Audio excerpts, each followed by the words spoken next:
Our guest. Hey, how you doing? Good yourself. I'm sorry. I can barely hear you. I said good yourself. I'm doing all right. Is there any way you can talk a little bit louder, or It's like your 3 mic or a.m. something? Oh, it's 3 a.m.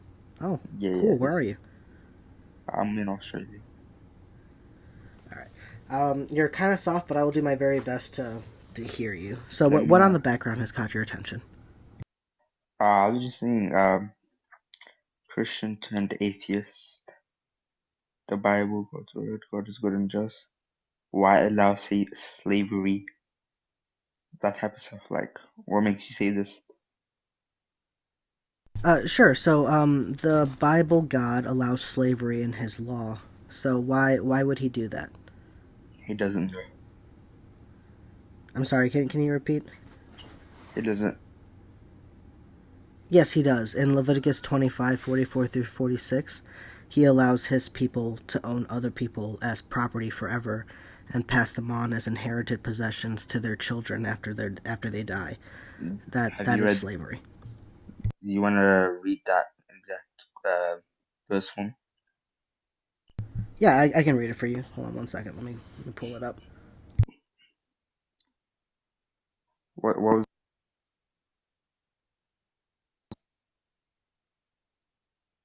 What's the verse? It is Leviticus 25:44 Mm-hmm. through 46. 25:44 to what? 44 through 46. And if you look at the very first verse in this chapter, you'll see that it's God speaking, and he doesn't stop talking throughout the entire chapter. So it says, as for your male and female slaves, whom you may have, you may buy male and female slaves from the nations that are around you.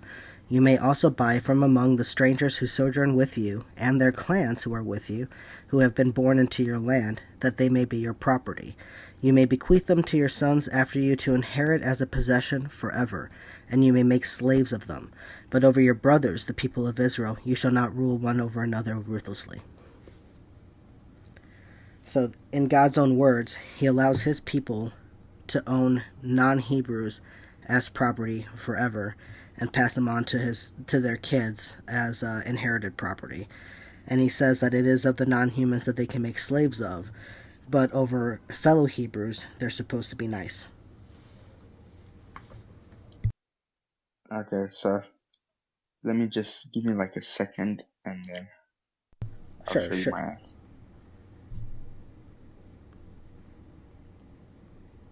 Alright, so this is in the Old Testament, right? Yeah, this is Leviticus. Is the third book of the Bible. Yeah, yeah, yeah. So in the Old Testament, the times and the cultures, that's what the Bible is written like upon. The whole point of the Old and New Testament is the Old Testament is meant to have um faults and all of that, and then the New Testament is meant to come and like start a new wave, basically. Well, God's law isn't meant to have faults. God's law is supposed to be the perfect standard in which people ought live. And even the New Testament, even Jesus on the Sermon on the Mount, admits that the old law, Moses' law, stands until all is accomplished, until heaven and earth pass away.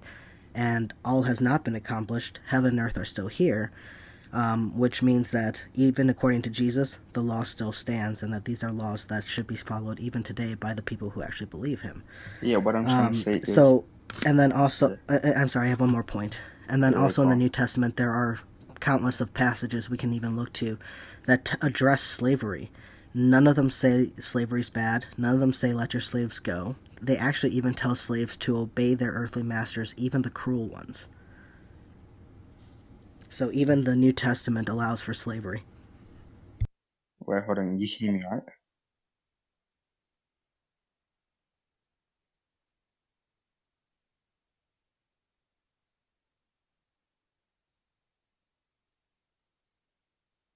Thank you everyone for tapping the screen. I greatly appreciate it. Yeah, Thank you so for all your time. Thank you for respecting my time and the guest time. hello? Yes, hi. Yeah, Yes, hi. so yeah, what I'm trying to say is that passage where instructions, do you get that that passage was instructions by God telling the people how to treat their brethren, right? And then like It was how to treat slaves versus their brethren. yeah, what I'm trying to say is it's I'm sorry important to understand. if you leave the app, I can't hear you, so I missed what you said. Oh, I'm sorry, I'm going to my notes because I've talked about this before.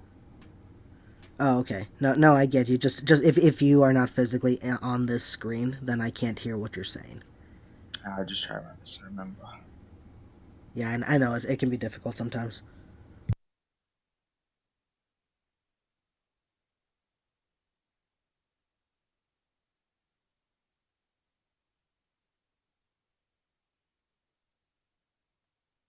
Okay, so obviously I can't remember all the notes because it's a big, very big paragraph, but I'll Right. try to make a memo.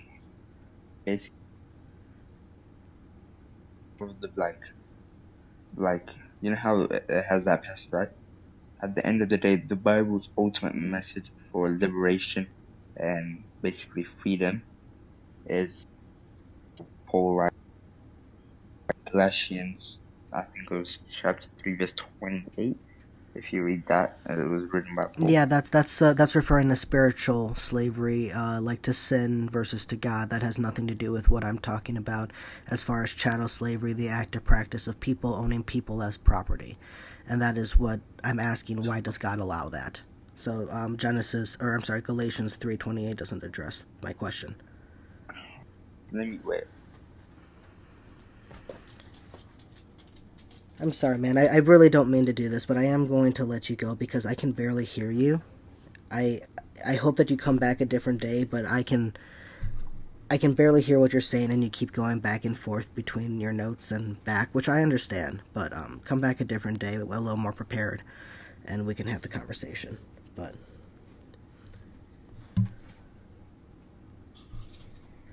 hey, how you Hey, doing? what's up, man? I'm doing all right. Are you a Christian or a Bible believer? Yeah, Christian, 28 years old. Awesome, awesome. And what would you like to talk about?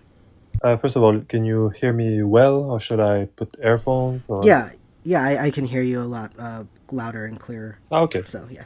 that's cool. Well, we can continue to your previous topic, I guess, the slavery one. Sure, sure. So, why do you think that God allows for slavery in His law if He's supposed to be good and just? Well, first of all, we gotta go back to Exodus, right? Because one of the biggest miracles in the Bible, you would agree that is the liberation of slaves, right? In Exodus, according to the claim of the Bible, right? I wouldn't call the liberation of slaves a miracle in the Bible. I would say that God does miracles to release His people from slavery in Egypt. Yeah. This is what I meant. Like one of the biggest miracles in the Bible is recorded through a story of the liberation of slaves. Yeah, in Egypt. So I feel like if I was you, probably I would see this as a contradiction. But for me, I see this more like as a sign of his of maybe we are not understanding him properly, at least if you're an atheist. Like I was an atheist before, and I would pretty much use those same arguments. But I mean, if you look at it, he literally delivered thousands of slaves. So clearly, this is not something he likes. So that's why we gotta. It's good to dive deeper and see why, in some moments, he seems to allow it. I I don't think at all it shows that he doesn't like it. It just he was ready for his people to move on from that point where they were at, because that's where he put them in as kind of like a pause. He told Abraham his plan back in Genesis that his descendants were going to end up in 400 years of slavery elsewhere. and then they were going to move to the land that God had Yeah, promised for because them and for his he's his all knowing, descendants. right? So He doesn't decide yeah. technically, according to theology, right? He doesn't decide what's happening. He just knows, right? Okay, so it's your opinion that God is all knowing but not all powerful. Yeah, he can be all powerful. Like he can like not make something happen or something like that, but he knows it's gonna happen, basically. Okay, biblically, God made everything happen the way it is, but that's a thing But or it's that's its own side it's not conversation. really like, yeah, but I don't think it's like The pre-written or something like that. It's just happening in real time. And Well, we can address this later because it does kind of fit in with Pharaoh a little bit, but like I said, that's kind okay, of a yeah, we side can. conversation. Yeah, sure. So so God puts or so God tells Abraham what's going to happen. The people end up in slavery for 400 years. Then God leads them out, but while he's establishing his nation with them and telling them, giving them his laws and ordinances to the people and how they ought live, in that he allows them to take other people as property, which is slavery, but also tells them that if they don't obey him and don't obey his laws, he's going to bring about all these curses on them. And after he goes on this huge tirade of all these curses, which some of them are terrible, like involve cannibalizing your own children, he ends it by saying, basically, like, I swear I will send you back to Egypt to be slaves, but you will be so broken that no one's even going to want to buy you. You're going to be so worthless. I will send you back destroyed. So clearly, slavery isn't something that he likes, dislikes, or anything. It's just something that he engages with, and he Yeah, sees I it would agree as that. he Yeah, sees it as okay. I would agree So that. Wait. I would agree that he allows it. Well, he doesn't allows it anymore, but he allowed it, and I think Jesus gave the perfect answer for this. Can I show you? yeah, where does Jesus say that slavery is no good? Yeah, it's not like it's a he's addressing another topic, but he's making like a complete claim of a lot. Basically, you can take it for a lot of things. So in Matthew 19:8, do you want me to just read it? You said Matthew 19:8. Yeah. So in Yeah, he Matthew said to 19, them, yeah, "It was because you were so okay." Yeah, I yeah, was yeah. like, I hope it's not the divorce one. No, It no, is. no. It's the divorce one. Yeah. Wait, he is talking about divorce in this one. Yeah, yeah. That's why I said I'm like, man, I hope this isn't going to be the divorce package, or the divorce passage, but it is. I mean, we'll read it, we'll address it, and I'll tell you why this doesn't do it for me. But he said to them, "It is because you were so hard-hearted that Moses allowed you to divorce your wives. But I say from the beginning it was not so. And I say to you, whoever divorces his wife, except for sexual immorality, and marries another, commits adultery. And whoever marries a divorced woman commits adultery." Yeah. Okay. So the reason why this doesn't work for me is because the law is very, very specific. We know that God never favored divorce. Even back in the Old Testament, that was something that God always is very clear about. I didn't want X, but I allowed X because of Y. And it typically has to do with the hardness of hearts. We see the same thing when the people demanded a king, and God was like, no. And they're like, yes. And so God's like, all right, I will allow this, but, this is the way we do it. The Bible makes it very clear that if God doesn't will something but allows the people to do it simply for the hardness of hearts, that is addressed. That is never addressed for slavery, and the reason why is because then it would be contradictory to everything else when Jesus' followers tell slaves that they ought obey their earthly masters, that they ought just be content in the situation that they're in, even if they're being treated unjustly. The entire Bible, both Old and New, supports slavery still being a thing. There's no verse at all where God or Jesus say to let your slaves go, that slavery is bad, that the oppression of other people by the means of owning them is wrong. And the only verses that we do have about it are either God himself allowing it in his law and not referencing at all the hardness of hearts ever about it, or from Jesus' followers saying, yeah, this is how you ought engage in slavery. Okay, so personally, I would disagree because I feel like this verse, like you say, you cannot take this verse because God never, like He said many times, for like divorce, no, but slavery, He kind of said like okay. So that's why you don't want to Yeah. take this verse, basically.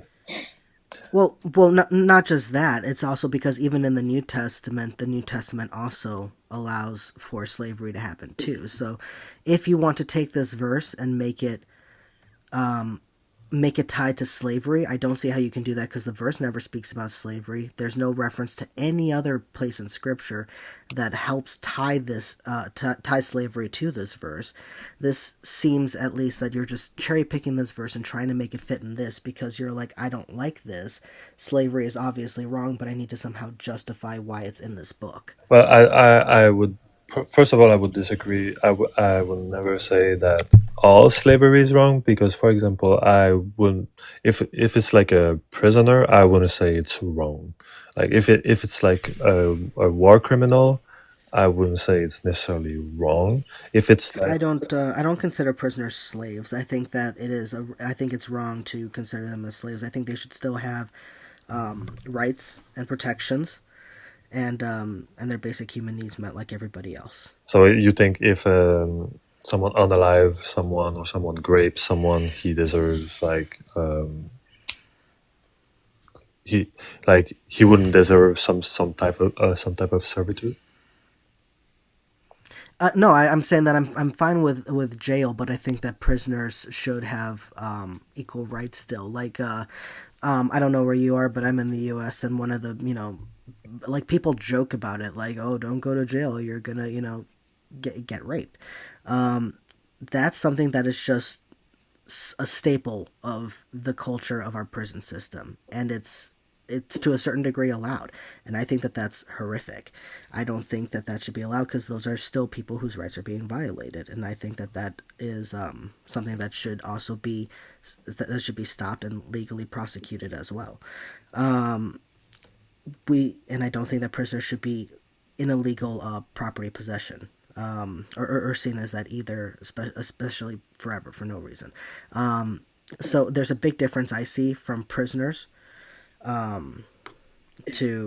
to a slave, someone who is purchased or taken against their will and is owned as property forever.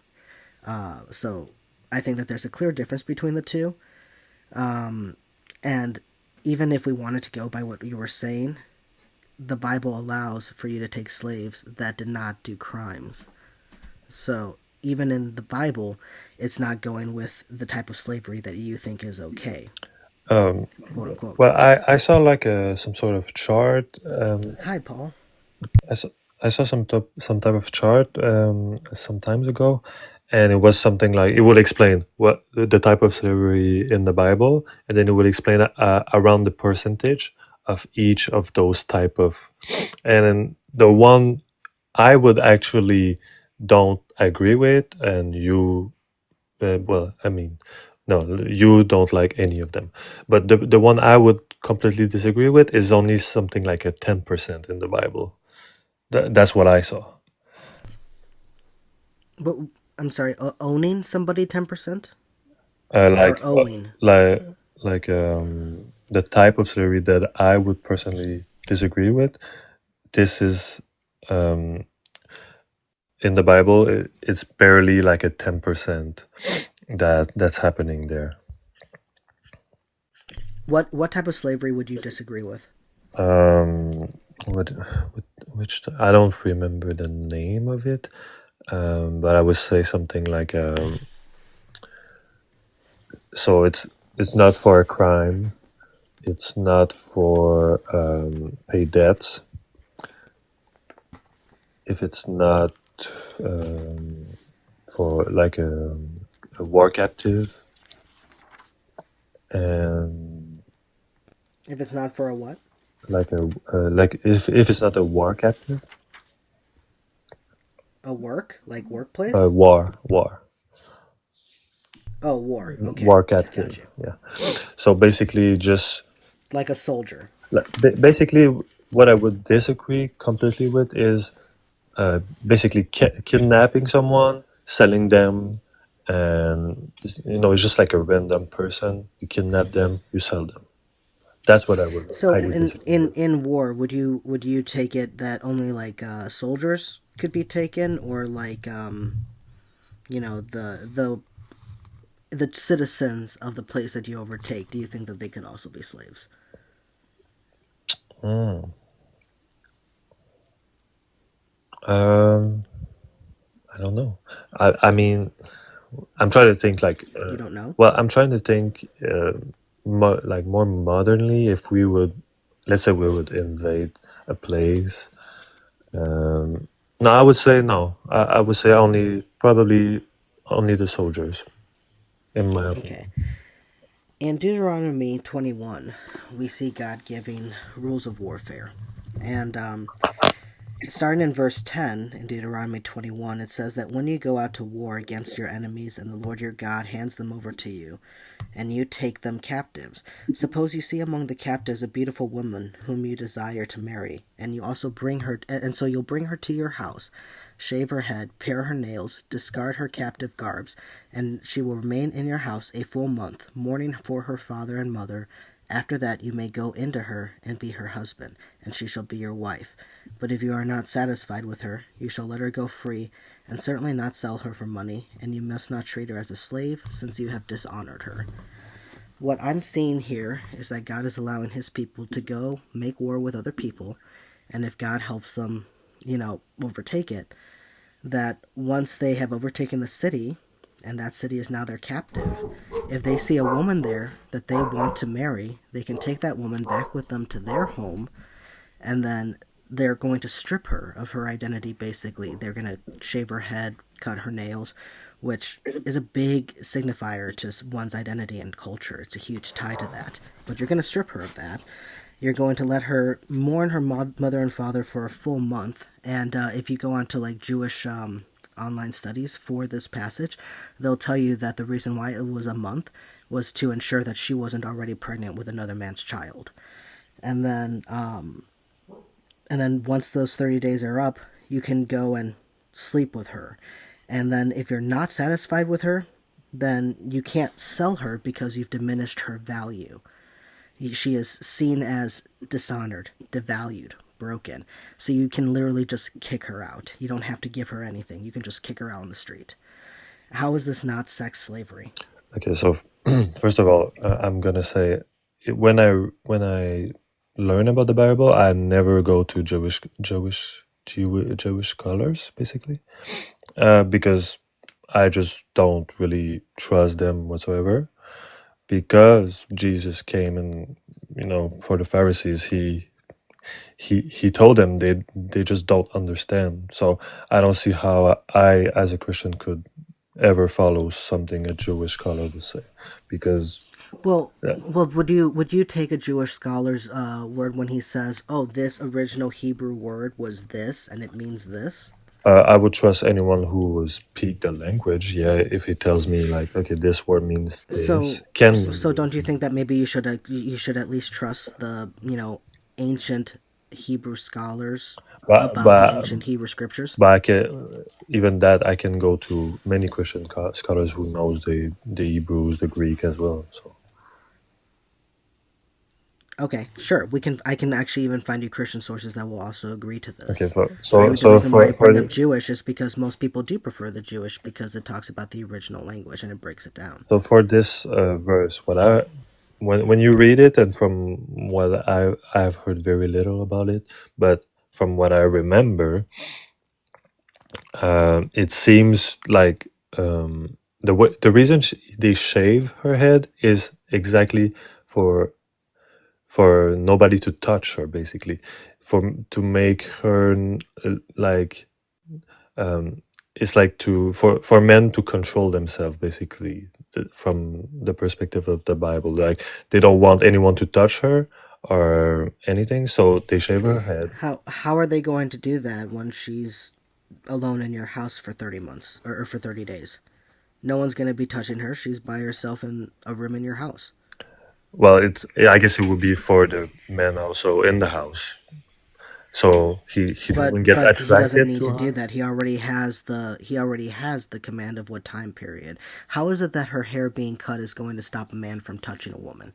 That doesn't make any sense. It's to make her less attractive for him, basically. That doesn't make any sense because when it comes to things like raping, that's about power. That has nothing to do with attraction. Uh, I mean, I never raped anyone, but I Which feel like I wouldn't. I would which never. this would go along with degrading her in such a way where you strip her of her identity by shaving her hair and cutting her nails so that it's harder for her to fight back with them, goes along with someone who is trying to overpower her and break her. I personally, I would say I disagree because you just said someone raping someone is not about attraction. I would highly disagree with that. I never raped anyone, but I'm sure as hell that I would never I would never grape anyone, but I would actually never grape someone that I'm not attracted to. Like, You should do some studies into the psychology of that because no, rape is about power. It has nothing to do with attraction. well, I don't know, man. Yes, I do disagree with that. people can rape people that they are attracted to, but the attraction is not needed for someone to rape someone. Well, It usually a is PD anger. It's usually anger. a PDF, he's raping a child because he's attracted to that child. No, Did you not hear what I said? That yes, attraction can be a part of that. You can rape someone you're attracted I to, but mean, that you make it seem attraction is like not it's needed something like to a rape. 20%, but I see it more like a 80%. It doesn't matter because the whole point is attraction is not needed to rape. So what we see here is a soldier has taken a woman from a nation that he has overtaken. It takes her from her home to his home, cuts her nails, shaves her head, keeps her in his house for 30 days, and then has sex with her. And if he doesn't like her, he can throw her out. How is this a good thing? Okay, where do you get the sex thing from? I just read it to you in Deuteronomy 21:10 through 14. Third, yeah, repeat the numbers. Deuteronomy 21, verses 10 through 14. 10 to 14. Because this is very clearly sex slavery to me. If you notice among the captive a beautiful woman and attracted to her, you may take her as your wife. Bring her to your home and have her shaved head, trim her nails. Put aside the clothes she will capture. If she has lived in your house and mourned her father and mother for full month, then you may go. I really don't see anything about sex here. You don't. I'm being just a very But when it genuine, says like, you may go into her, and she shall be your wife. let her go. What do you think that means? Okay, if you are not pleased with her, let her go wherever she wishes. You must not sell her or treat her as a slave, since you have dishonored her. Is that the part where you think there's sex, or which part? Yeah, no, I just told you the part that where the sex is, where it says you may go into her to be her husband, and she shall be your wife. That is Which verse is this? sexual. Because I don't see this in my translation. It's the NIV. It's 13, verse 13. Okay, and put aside the clothes she was wearing when captured, after she has lived in your house and mourned her father and mother for a full month. Then you may go to her and be her husband. It doesn't say into in my translation. Okay, I have the NRSV, Okay. the updated edition, which I want to check which is the multiple. closest to the original text that we have. But go ahead, look up many translations. I want and to look check up many of them and see which one is used the most. But what do you think this means? Even in your translation, when it says that you may go into her and be her husband, what does that mean? Then you may go to her and be her husband. It's just like Yeah, what does that mean? I How I can how do they get how are they unionized back then? In the eyes of God, through But that's only after, Sex. that's only after marriage. Through sex. Yeah, only after No. marriage. No, because there are laws where it says that if a man assaults a woman, he just pays the bride price, and then they must marry. So the marriage has to come if the sex has already happened, because God sees sex as the union. Yeah, well, I don't see it like you. That's how you go into someone as their husband. Well, You have see, sex with them. you just keep using into. And then I don't agree. and then the That's- reason. Yeah, no, we don't even have to worry about that. Just as the term, as her husband, you may be her husband. How are you doing that? You are having sex with her. And then it Well, says first- that if you are not satisfied First, with to her, be you shall let her to go. be her husband, and you have to be and married. it says so- that you cannot treat her as a slave or sell her because you have dishonored her. Now, how were women dishonored back then in this society? They had sex before with someone who was not their husband. So someone has taken them and then kicked them out. And now they're this woman that basically has no value in a society that won't see her with any value because she has already been, quote unquote, used up, devalued, dishonored. This whole text is riddled with sex, and for you to just ignore it is I think, extremely dishonest or very ignorant, and I hope that you do some study on this. Personally, I would say the way he dishonored her is because he humiliated her by shaving her head. does. And, yeah, he did And because raping her. that's not what I see. I'm telling you, really, like what I see. I barely have heard anyone explain this, so I'm not like brainwashed into like. Yeah, because they don't want you to think about this because people from the church, believers, don't talk about these passages because because if they truly taught Well, them, I don't go to then church. they would have to be honest and tell you the truth about this. I don't. They I don't don't. want Go, you to know I the don't go truth. to church, man. It's like not. Okay, do you talk to other believers? No, not really, except like my girlfriend, I guess. Okay, so this has just been of your own ignorance that you haven't done the research of your Bible? Well, I'm telling you, like every time I see something, I just try to read it and understand it. And so the answer I give you is just really just my first. What comes to my mind first? I don't see sex here.